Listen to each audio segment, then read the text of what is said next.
Hello दोस्तों, खैर मकदम है आपका हमारे इस यूट्यूब चैनल पर।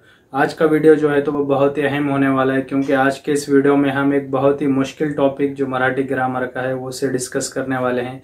आज के वीडियो में हम विभक्ति के बारे में मालूमात हासिल करेंगे और देखेंगे कि विभक्ति को उर्दू के अंदर क्या कहते हैं, विभक्ति को इंग्लिश के अंदर क्या कहते हैं, जो मराठी के अंदर विभक्ति के 8 फॉर्म हैं वो कौन कौन से है और विभक्ति को किस तरह से इस्तेमाल किया जाता है।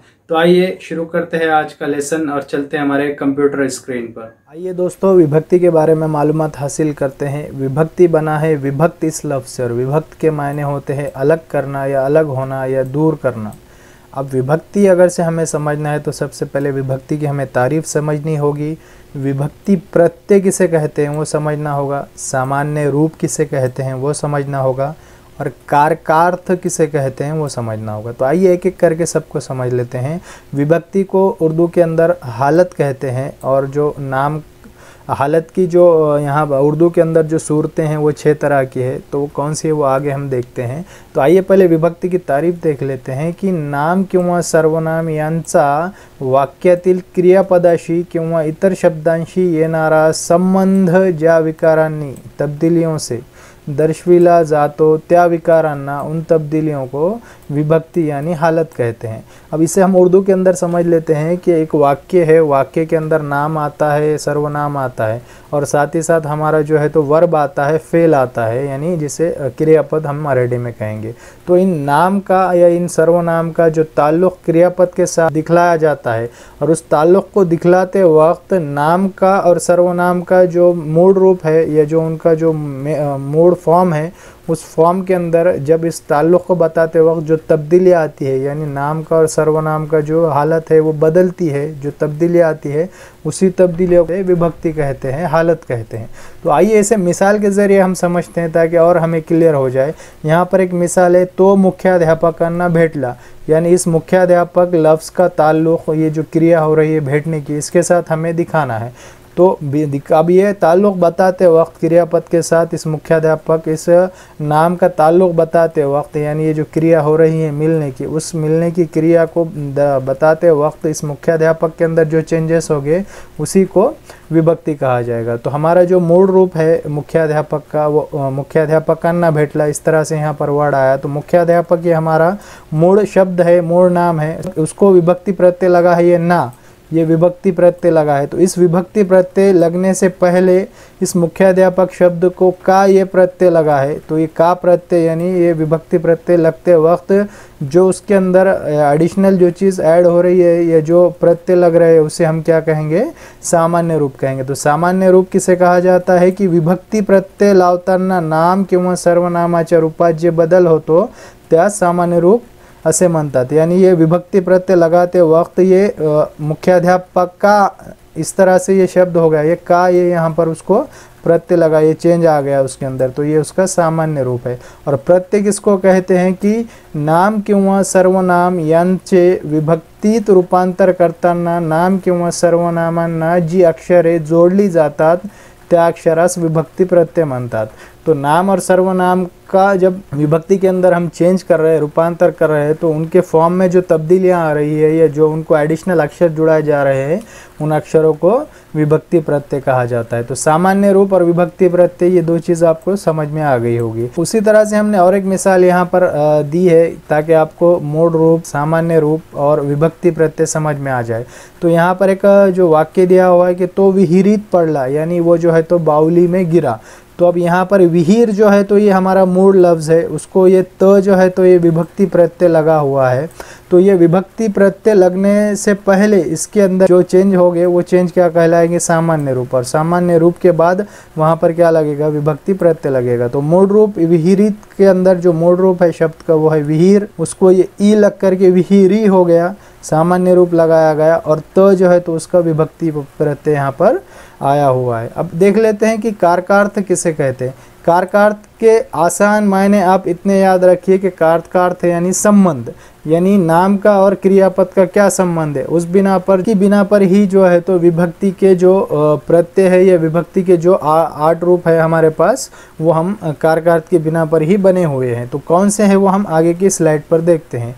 तो विभक्ति का जो कारकार्थ होता है यानी वर्ब के साथ हमारे जो क्रियापद होता है, क्रियापद के साथ नाम का और सर्वनाम का जो ताल्लुक़ आता है, जो संबंध आता है, वो 8 तरीक़ों से आता है। और इन 8 तरीक़ों की यानी 8 तरह की बुनियाद पर ही जो विभक्ति के प्रकार है वो 8 यहाँ पर मराठी के अंदर हमें देखने को मिलते हैं। तो किन 8 प्रकार का ताल्लुक़ जो है तो हमारे इस नाम का जो है तो क्रियापद से आता है, आइए हम वो समझने की कोशिश करते हैं। तो वो समझने के लिए सबसे पहले हमें इस टेबल का जो नेचर है हमें वो समझ लेना होगा। पहला जो कॉलम है वो विभक्ति का यहाँ पर नाम दिया हुआ है कि विभक्ति पहले से लेकर के 8 तक जो है। तो उसके बाद दिया हुआ है कि एक वचन अगर से कोई नाम होगा तो उसके साथ विभक्ति का कौन से प्रत्यय लगेगा, अनेक वचन नाम होंगे तो उनके साथ विभक्ति के कौन से प्रत्यय लगेंगे, और विभक्ति का जो कारकार्थ है यानी क्या नाम का जो क्रियापद के साथ जो ताल्लुक़ आता है वो कौन सा होता है, वो यहाँ पर आपको दिया हुआ है। तो विभक्ति जो है तो वो 8 प्रकार की है, आप ये याद रखिए। प्रथमा पहली विभक्ति, द्वितीय दूसरी विभक्ति, तृतीया तीसरी विभक्ति, चतुर्थी चौथी विभक्ति, पंचमी पांचवी, षष्ठी छठी, सप्तमी सातवीं, संबोधन 8। इस तरह से 8 जो है तो हमारे हालत जिसे हम उर्दू के अंदर कहते हैं उनके फॉर्म हैं। तो 8 ये जो विभक्ति के रूप है, इन रूप के अंदर कौन कौन से जो उनके प्रत्यय है वो इस्तेमाल होते हैं और उसका कारकार्थ क्या है हम एक एक करके समझ लेते हैं। तो जो पहला हमारे पास है प्रथमा विभक्ति, जिसे उर्दू के अंदर हालत फ़ाइल कहते हैं। इसमें फ़ाइल जो होता है हमारा जो सब्जेक्ट होता है, जो कर्ता होता है, यहाँ पर अहम भूमिका में होता है। तो इंग्लिश के अंदर इसे नॉमिनेटिव केस कहते हैं, इन्हें सब्जेक्टिव केस कहते हैं। तो इसके अंदर जो है तो हमारा कर्ता प्रधान होता है, कर्ता जो है तो हमारा मेन रोल में होता है और उसको किसी किस्म का कोई प्रत्यय लगा हुआ नहीं होता है। उसके बाद जो द्वितीय विभक्ति है उसे हालत मफ़ऊली कहा जाता है, यानी यहाँ पर जो हमारा मफ़ऊल होता है, हमारा जो कर्म होता है, हमारा जो ऑब्जेक्ट होता है वो अहम रोल में होता है। कर्म जो है तो वो प्रधान अस्तो, कर्म जो है तो वो प्रधान होता है। तो इसे इंग्लिश के अंदर जो है तो ऑब्जेक्टिव केस कहते हैं। की जो प्रत्यय है वो देखते हैं हम कि कौन कौन से हैं। तो द्वितीय विभक्ति के अंदर एक वचनी जो प्रत्यय है वो ये सलाते, तरह से स लाते, ये जो है तो कर्म के साथ ये हमारे 3 प्रत्यय लग करके आएंगे। और अनेक वचन में भी स ला नाते ये कर्म के साथ 3 प्रत्यय लग करके आएंगे। जो तृतीय विभक्ति है उसके एक वचनी जो प्रत्यय है वो है ने, ए, शी, और अनेक वचन जो है तो नी, ई, शी, ही है। और इसका जो कारकार्थ है यानी इसका जो संबंध है नाम का क्रियापद के साथ वो करण होता है, यानी क्रिया या साधना ने घड़ते। साधन किस साधन से, किस टूल से या किस ज़रिए से जो है तो क्रिया घड़ी है, क्रिया ने अपनी जगह ली है, वो यहाँ पर दिखाया जाता है। चतुर्थी विभक्ति जो होती है तो चतुर्थी को इंग्लिश के अंदर डेटिव केस कहते हैं।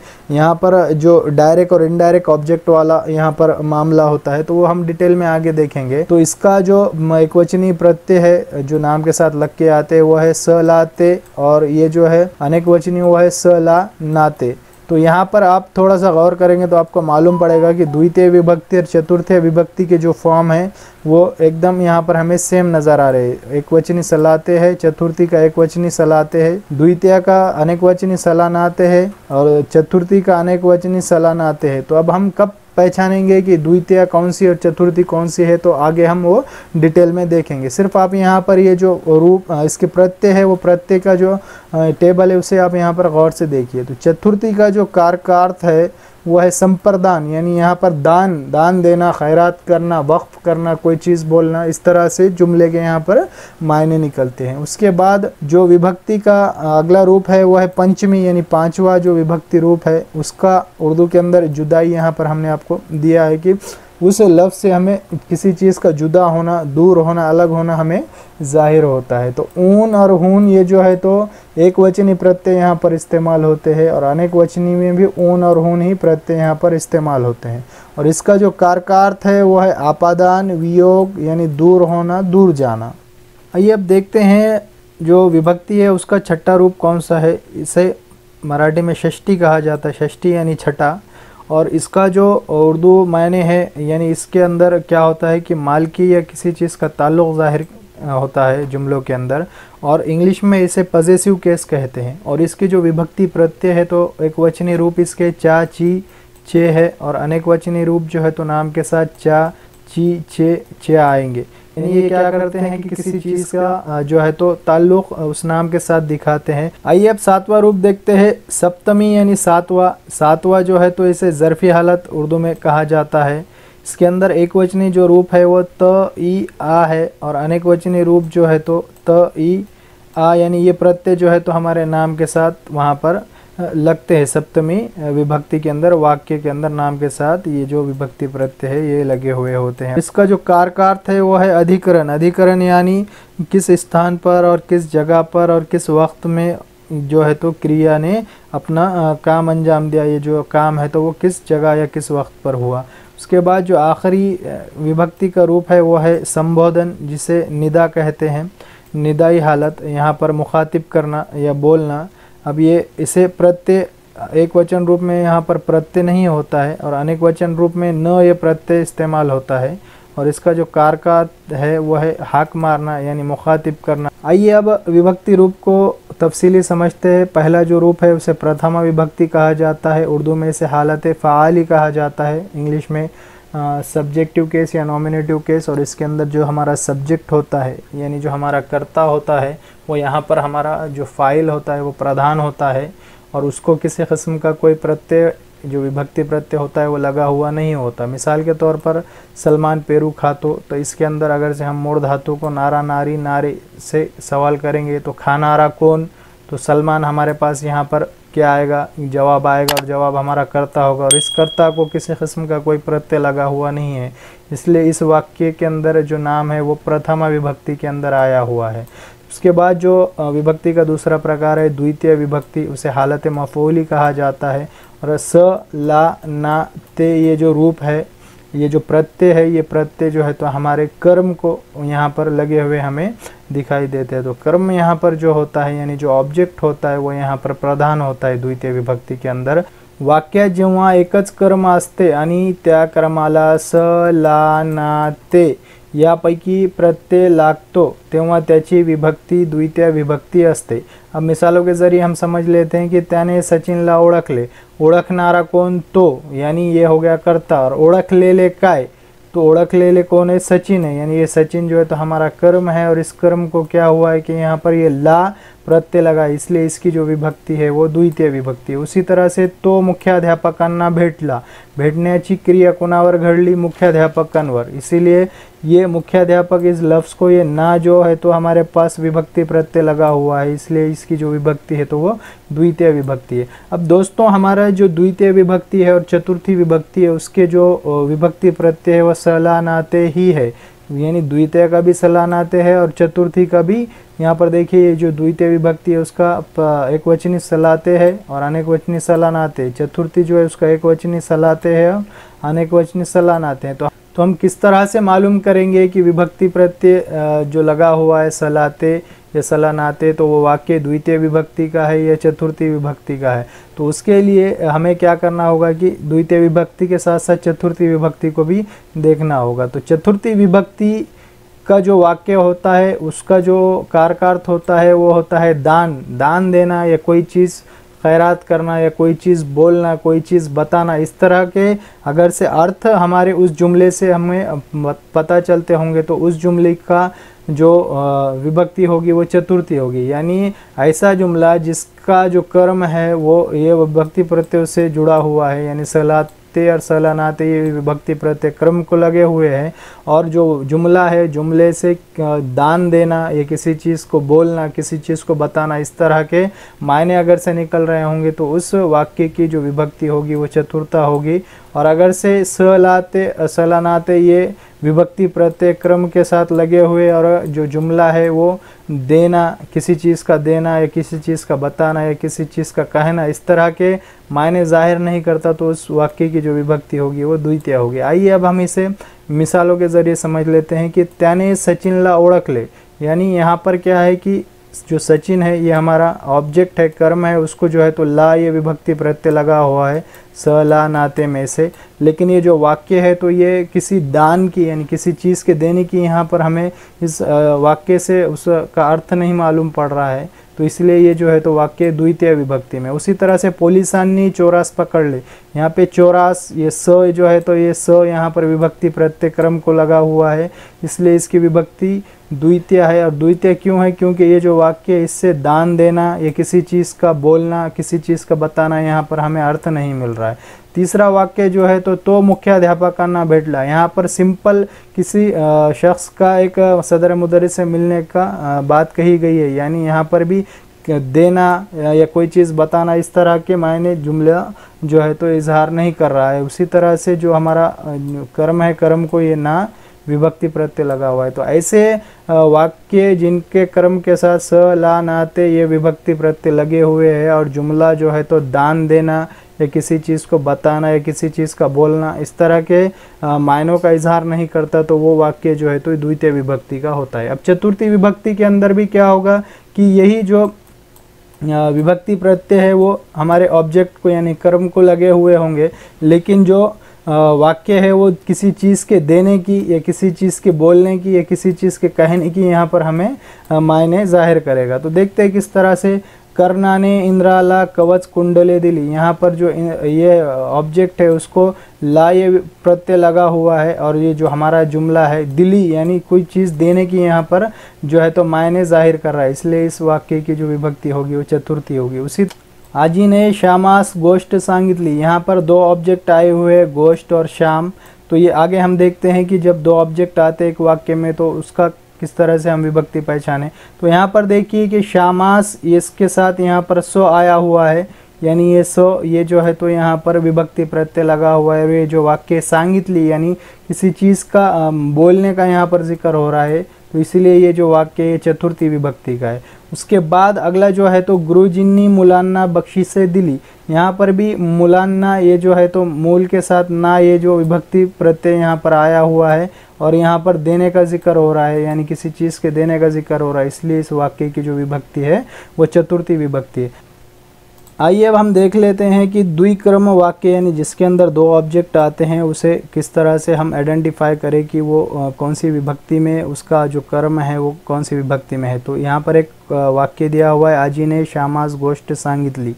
तो हमें मालूम है कि जब हमको अगर से कर्म मालूम करना है तो हम जो मूल धातु है उसको क्वेश्चन करते हैं कि वो क्रिया सहन करने वाला कौन है। तो यहाँ पर हम क्वेश्चन करेंगे कि सांगण्याची क्रिया सहन करनारा कौन। तो यहाँ पर सांगण्याची क्रिया सहन करनारा श्याम है, यहाँ पर हमें ये एक ऑब्जेक्ट मिल गया।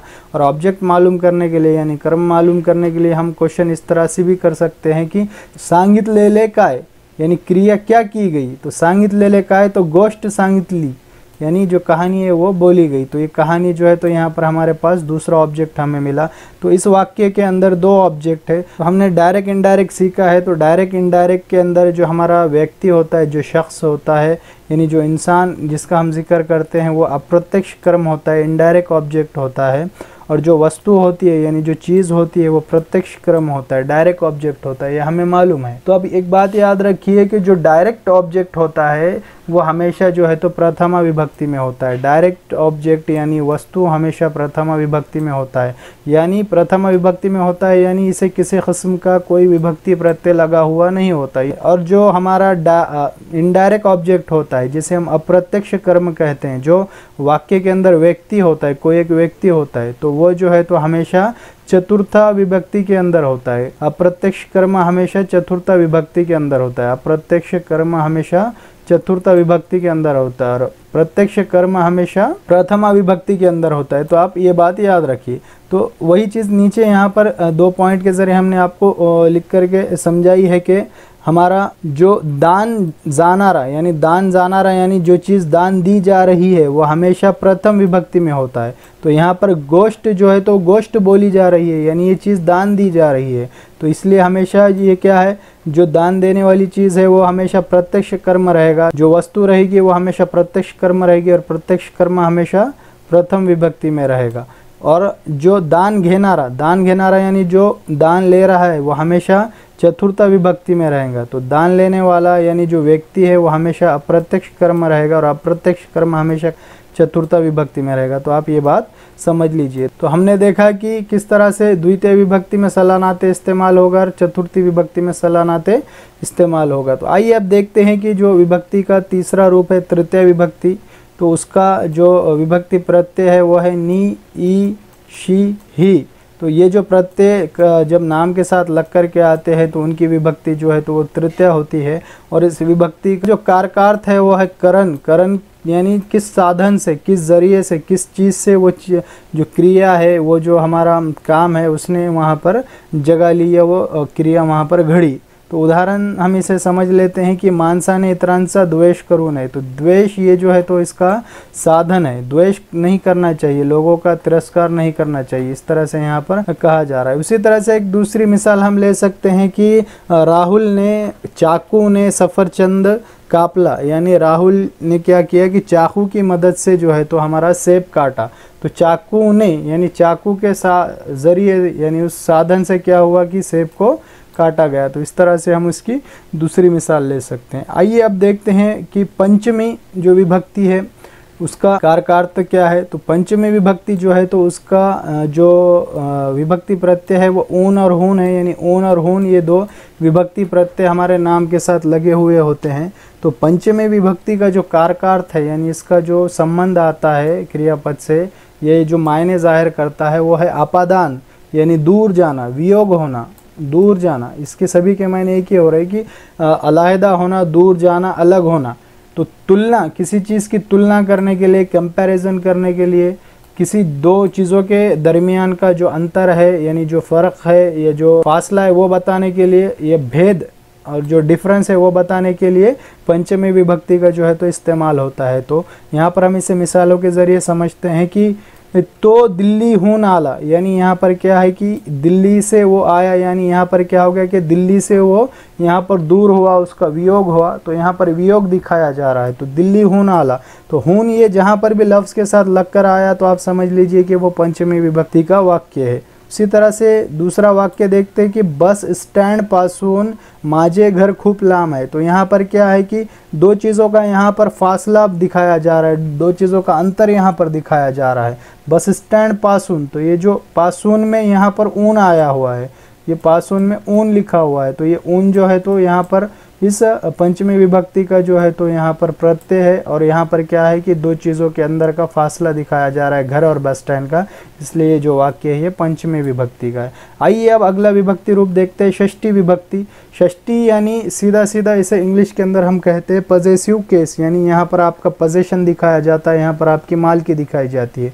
तो जो भी नाम चा, ची, छे इन विभक्ति प्रत्ययों के साथ जुड़ा हुआ होगा वो विभक्ति जो है तो षष्ठी विभक्ति होगी। ये जो सर्वनाम के हम इस्तेमाल करते हैं, माझा, माझी, माझे, यानी माझा मुलगा, माझे घर, माझा मोबाइल, इस तरह से हम कहते हैं। तो वहाँ पर भी हम अपना पोजीशन दिखाते हैं, मालकी दिखाते हैं, इख्तियार दिखाते हैं। तो वो माझा, माझी, माझे भी क्या है, षष्ठी विभक्ति के ही रूप है, लेकिन विभक्ति के ओरिजिनल जो फॉर्म है वो चा, ची, चे है। तो या दोन गोष्टीमधील संबंध दर्शविलेला असतो।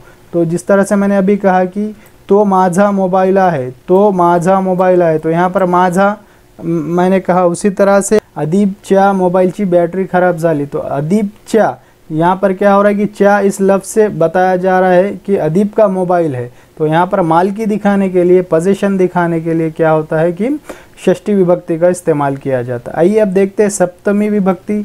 सप्तमी विभक्ति को उर्दू के अंदर ज़र्फ़ी हालत कहते हैं और इसके जो विभक्ति प्रत्यय है वो है त, ई, आ, और इसका जो कारकार्थ है यानी जो संबंध है इस विभक्ति का वह अधिकरण है। अधिकरण यानी आश्रय, स्थान, वेड़, यानी ये विभक्ति प्रत्यय जिस नाम के साथ जुड़ कर के आते हैं और वाक्य के अंदर जो स्थान है और वेड़ है, ये इसका जिक्र होता है कि क्रिया कौन से स्थान पर घड़ी और कौन से वक्त पर उस क्रिया ने अपनी जगह ली, यानी वो क्रिया घड़ी। तो उस वाक्य की जो विभक्ति होगी वो सप्तमी विभक्ति होगी। तो आइए इसे हम मिसाल के ज़रिए समझते हैं। उदाहरण यहाँ पर दिया हुआ है कि तुझ्या घरी कौन कौन आहे, तुझ्या घरी कौन कौन है, यानी तेरे घर में कौन कौन है। तो यहाँ पर क्या हुआ है कि ये घर, इसका यहाँ पर जिक्र आया है। तो घर को क्या हुआ है कि ये ई लग करके घरी ये वर्ड बना है तो यहाँ पर जो है तो स्थान की बात की गई है, यानी घर के अंदर कौन कौन है।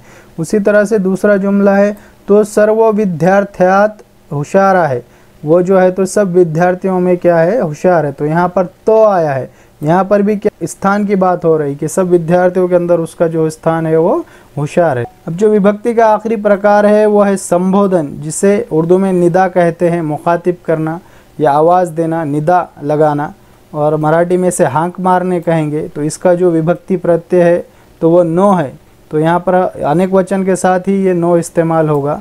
तो यहाँ पर हम मिसाल के ज़रिए से समझ लेते हैं कि मूल जो है तो लड़कों है ना, मूल यानी जो बच्चे हैं तो बच्चों को मूल कहते हैं। तो उसको यहाँ पर क्या है कि आवाज़ लगाने के लिए नो ये जो विभक्ति प्रत्यय लगाया गया है। तो ये क्या लफ्ज़ बन गया, मुलान्नो, यानी आवाज़ दिया गया कि मुलान्नो शिस्तिज चला, बच्चों एक लाइन में चलिए या नज़्म ज़ब्त के साथ चलिए। उसी तरह शिक्षक जो है तो ये मूल शब्द है, और इस मूल शब्द को ये नो यहाँ पर क्या हुआ कि विभक्ति प्रत्यय लगा और यहाँ पर लफ्ज़ बना शिक्षकान्नो, पुढ़े पुढ़े चला, यानी यहाँ पर क्या हो रहा है कि ऑर्डर दी जा रही है, आवाज़ दी जा रही है, निदा लगाई जा रही है। तो इस तरह से हमने आज के वीडियो में विभक्ति के जो 8 फॉर्म है वो बहुत ही आसान अंदाज में समझने की कोशिश की। तो उम्मीद करता हूँ कि आपको आज की भी वीडियो अच्छी लगी होगी। तो हमेशा की तरह इसे लाइक कर दीजिए और अपने दोस्तों में इसे शेयर कीजिए, और चैनल को साथ ही साथ सब्सक्राइब कीजिए और बेल आइकॉन को भी प्रेस कर दीजिए। तो मिलते हैं दोस्तों हमारी नेक्स्ट वीडियो में, तब तक के लिए गुड डे, गुड बाय।